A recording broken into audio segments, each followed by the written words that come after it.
আজকাল মানুষ আগ্রহী হয়ে উঠেছে জিনের ব্যাপারে। ইমানদার মুসলিম হিসেবে জিনের অস্তিত্বে বিশ্বাস করা ফরজ, আর অবিশ্বাস করলে অবিশ্বাসীদের তালিকাভুক্ত হতে হবে। আসলে জিন কেমন, তারা কিভাবে জন্মেছে? সবচেয়ে বড় আগ্রহ হয়ে দাঁড়িয়েছে জিন কিভাবে মারা যায়, মারা যাওয়ার সময় তাদের কি অবস্থা হয়, নাকি জিন অমরত্ব পাওয়া সৃষ্টি। সব উত্তর জানবেন, তবে তার আগে আমাদের চ্যানেলটি সাবস্ক্রাইব করে নিন, লাইক, কমেন্ট ও শেয়ার দিয়ে ইসলামের খেদমত করার সঙ্গী হন। এক হাদিস থেকে জানা যায় জিন 3 প্রকার। 1, যারা শূন্যে উড়ে বেড়ায়। 2, কিছু সাপ ও কুকুর। 3, যারা মানুষের কাছে আসে ও চলে যায়। জিন আল্লাহ তাআলার অন্যতম সৃষ্টি। জিন জাতির সৃষ্টি হয়েছে উত্তপ্ত অগ্নিশিখা থেকে। জিনদের বিবেক, বুদ্ধি ও অনুভূতির শক্তি আছে। তাদের আছে ভালো মন্দ পার্থক্য করার ক্ষমতা। তাদের মধ্যে রয়েছে ভালো জিন ও মন্দ জিন। পবিত্র কোরআনে জিনদের উল্লেখ করে বলা হয়েছে, নিশ্চয়ই আমাদের কিছু সৎকর্মশীল ও কিছু এর ব্যতিক্রম। আমরা ছিলাম ভিন্ন মত ও পথে বিভক্ত। আসমানি কিতাবে যারা বিশ্বাস করে, যেমন ইহুদি, খ্রিস্টান ও মুসলমান, তারা সবাই জিনের অস্তিত্বে বিশ্বাসী।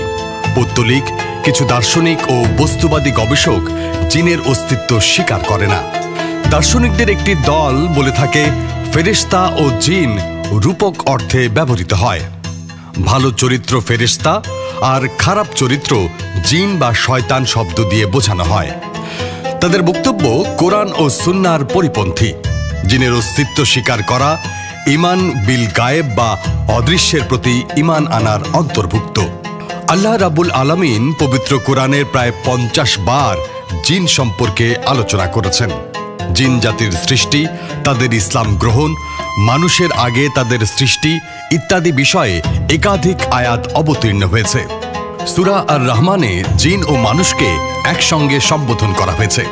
সুলাইমান আলাইহিস সালামের আমলে জিনদের কাজকর্ম করার তথ্য কোরআনে উল্লেখ আছে।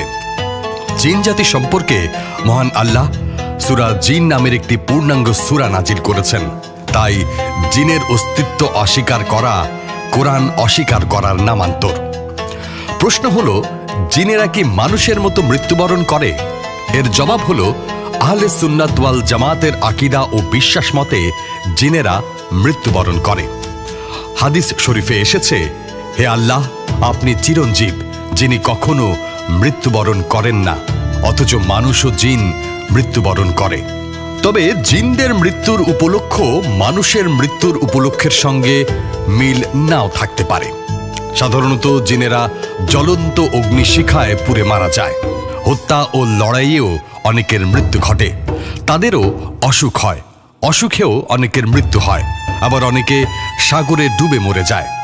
সাগরের তলদেশে চলে গেলে তারা আর ফিরে আসে না। কেউ কেউ মহাশূন্যে হারিয়ে যায়। জিনেরা যেহেতু বিভিন্ন আকৃতি ধারণ করতে পারে, তাই ধারণ করা আকৃতিতেও তাদের মৃত্যু হতে পারে। শয়তানও জিন জাতির অন্তর্ভুক্ত, কিন্তু অন্য জিন তার মতো নয়। তাকে কিয়ামত পর্যন্ত হায়াত দেয়া হয়েছে। এই সুযোগ অন্য কোনো জিনকে দেয়া হয়নি।